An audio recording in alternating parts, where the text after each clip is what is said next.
Here is the short story of Spider-Man vs. Godzilla. It takes place in New York City after Peter got the alien symbiote suit in Secret Wars. We see that Shocker has returned and starts attacking Spider-Man. It doesn't take long, but Spider-Man beats the Shocker pretty quickly. He ties him up and leaves him hanging because now another threat has arrived. Godzilla has appeared in New York and starts rampaging through the city. The last time Peter heard about Godzilla was when it fought against the Hulk. He can't reason or talk to Godzilla. All he can do is help civilians until the Avengers show up. Godzilla heads for Peter's apartment, but right before it's destroyed, Peter is able to rescue Mary Jane. Black Cat then shows up and throws herself onto Peter, calling him lover, which then makes Mary Jane mad. He quickly webs away, trying to keep Godzilla focused on him. He's got a plan to lure the giant creature back to the west side. Godzilla would let out a very loud roar.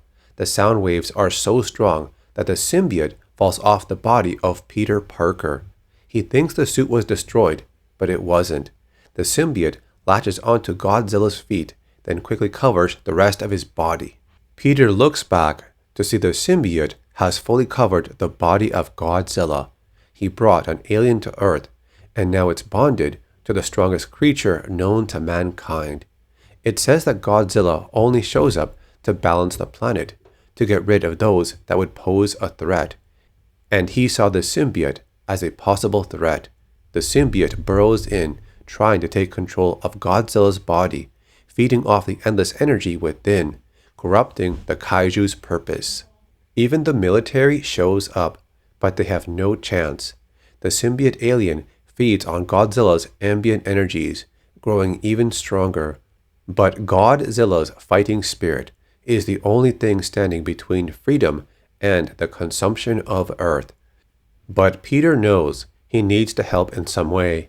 He brought the alien symbiote here, so he has to do something. Peter would take the technology that Shocker was using and then calibrate it to the frequency of Godzilla's roar. It might work. Peter would land a single punch on Godzilla, and the impact releases a gigantic sound wave, just enough to knock the symbiote off the body of Godzilla. The blast was so strong that it destroys the technology Peter used on Godzilla. It shatters to pieces as his body falls. As Peter recovers from the impact, he sees his body was caught by Godzilla. But it's not over yet. The symbiote returns. It has taken a large form similar to Godzilla. It charges Godzilla, launching one more attempt at controlling his body. Godzilla would release its powerful atomic breath. The beam tears apart the symbiote, burning away the alien creature. With the battle over, Godzilla returns to the ocean. A few days later, the process of rebuilding Manhattan begins. Eddie Brock would show up and take the camera from someone that was under the rubble. Just then, something else emerges from the rubble behind Eddie. It latches onto him and covers his body.